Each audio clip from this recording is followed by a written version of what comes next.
સુરેન્દ્રનગરની જિલ્લા પંચાયતની તમામ બેઠકોના નામ ભારતીય જનતા પાર્ટીએ જાહેર કર્યા। તમામ 30 બેઠકોના ઉમેદવારોના નામ છે તે જાહેર કરવામાં આવ્યા।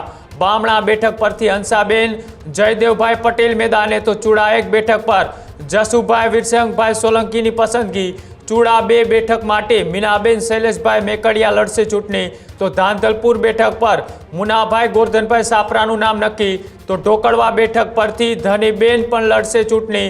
તો ગુજરવદી બેઠક પરથી હિનાબેન ડોરિયાને પણ આપી ટિકિટ। તો ખોરાધાવદર બેઠક પરથી નાનજીભાઈ પરમાર વચ્ચે પણ મુકાબલો। ખોડુ બેઠક પરથી રંજનબેન ઘનશ્યામભાઈ ભૂખચિયાના નામની જાહેરાત। તો જે રીતના 30 એ બેઠકો છે તેના નામ ભારતીય જનતા પાર્ટીએ જાહેર કર્યા છે। આ તમામ બેઠકોમાંથી સૌથી ચર્ચાસ્પદ બેઠક હોય તો એ મૂડી 2 બેઠક કે જ્યાં ભારતીય જનતા પાર્ટીએ 24 કલાક પહેલા જોડાયેલા રાજુ કરપડાના નામની છે તે સત્તાવાર રીતના જાહેરાત છે તે પણ કરી। રાજુ કરપડા સહિત એ તમામ લોકો છે તેના નામની જાહેરાત છે તે કરતા હવે સુરેન્દ્રનગરના રાજકીય સમીકરણો છે તે અચાનક બદલાતા જોવા મળી રહ્યા છે। ન્યૂઝ રૂમથી ભાવિક જોડાયેલા છે। ભાવિક, અચાનક એ રાજુ કરપડાની સ્થાનિક સ્વરાજની ચૂંટણીની અંદર ટિકિટ જાહેર થતા સુરેન્દ્રનગરના કેવા પ્રકારના સમીકરણો બદલાઈ શકે? બિલકુલ તેજ કૃણાલ, જે રીતે સતત ભારતીય જનતા પાર્ટી પોતાના ઉમેદવારોના લિસ્ટો જાહેર કરી રહી છે, સૌ કોઈની નજર એ સુરેન્દ્રનગર બેઠકની હતી કે ત્યાં કોનું નામ જે છે તે જાહેર થઈ શકે છે। એમાં સૌથી વધારે જો નામ ચર્ચાતું હોય તો એ રાજુ કરપડાનું છે, કારણ કે ગઈકાલે જ બપોરે 12 વાગ્યા આસપાસ રાજુ કરપડા ભારતીય જનતા પાર્ટીની અંદર જોડાયા અને ત્યારબાદ ચર્ચાઓએ જોર પકડી કે હવે રાજુ કરપડાને ભારતીય જનતા પાર્ટી સુરેન્દ્રનગરની કોઈ પણ એક બેઠક પરથી મેદાને ઉતારે તેવી શક્યતાઓ છે।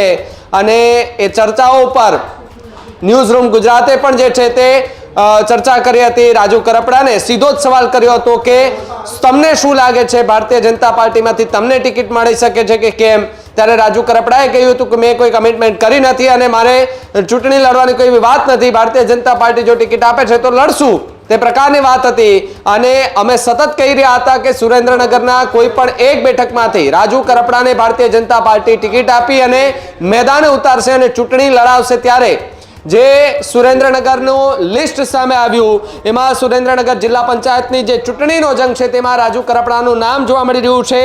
મૂડી 1 બેઠક પર કંચનબેન વિષ્ણુભાઈ વાટુકિયાની પસંદગી કરવામાં આવી અને મૂડી 2 બેઠક પર સૌથી મોટું નામ, સૌથી ચર્ચિત નામ રાજુ મેરામભાઈ કરપડાનું નામ જે છે તે આ લિસ્ટની અંદર જાહેર કરી દેવામાં આવી છે। એટલે કે રાજુ કરપડા ભારતીય જનતા પાર્ટીમાં જોડાતાની સાથે જ તેમને ભારતીય જનતા પાર્ટીએ ચૂંટણીના મેદાનમાં અત્યારે ઉતારી દીધા છે। જો કે અમારા વિશેષ કાર્યક્રમ ગર્જનાદમાં અત્યારે જ અમે એમને ફોન પણ કર્યો હતો અને પૂછ્યું હતું કે તમે ગઈકાલે ટિકિટને લઈને તમે જે નિવેદનો આપ્યા હતા તમારું શું કહેવું છે? ત્યારે એમણે ભારતીય જનતા પાર્ટીનો આભાર પણ માન્યો છે કે હું આશ્ચર્યચકિત છું કે હું જોડાતાની સાથે જ ભારતીય જનતા પાર્ટીએ મને ટિકિટ આપી।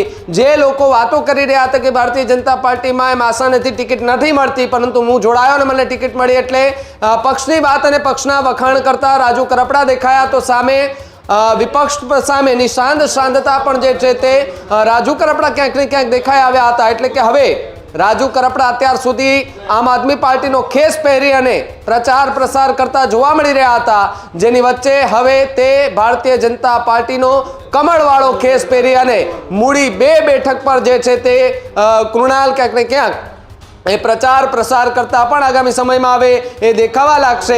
જે રીતે લિસ્ટો સામે આવી રહ્યા છે, ચોંકાવનારા નામો જે છે તે સામે આવી રહ્યા છે, નવા ચહેરાઓ સામે આવી રહ્યા છે, કોઈની ટિકિટો કપાઈ રહી છે તો કોઈ નવા ચહેરાઓ ત્યાં આવી રહ્યા છે। જે જૂના જોગીઓ છે તેમની પણ ક્યાંક ને ક્યાંક ટિકિટો કપાતી દેખાઈ રહી છે ને એની જગ્યાએ નવા ચહેરાઓ જે છે તેને ભારતીય જનતા પાર્ટી એ ઉમેરતી દેખાઈ રહી છે। એટલે કે નવા ચહેરાઓ ભારતીય જનતા પાર્ટી એ મેદાને ઉતારતી જોવા મળી રહી છે। ત્યારે સુરેન્દ્રનગર 2 પરથી જે મૂડી 2 પરથી રાજુ કરપડા છે તેને ખાસ કરીને અત્યારે એમનું નામ જાહેર કરી દેવામાં આવ્યું છે અને તેમણે જે કહી શકાય કે ભારતીય જનતા પાર્ટીનો આભાર જે છે તે માન્યો છે કે હું ખુશ છું કે ભાઈ હું જોડાતાની સાથે જ મને ભારતીય જનતા પાર્ટીએ ટિકિટ આપી અને હવે લડવાની વાત કરવામાં આવી છે, ખેડૂતોના મુદ્દાની વાત કરવામાં આવી છે, અલગ અલગ જે મુદ્દાઓ રાખવાના પ્રયાસ જે છે તે કરવામાં આવશે। શું હવે રાજુ કરપડા, એ પણ એક સવાલ કે શું હવે રાજુ કરપડા સીધો જ એ સરકારને ત્યાં સવાલ કરશે કે અહીંયા ખેડૂતોને આ પ્રોબ્લેમ થઈ રહ્યો છે, એમાં તમે કંઈ પણ જાતની ચર્ચા કરો.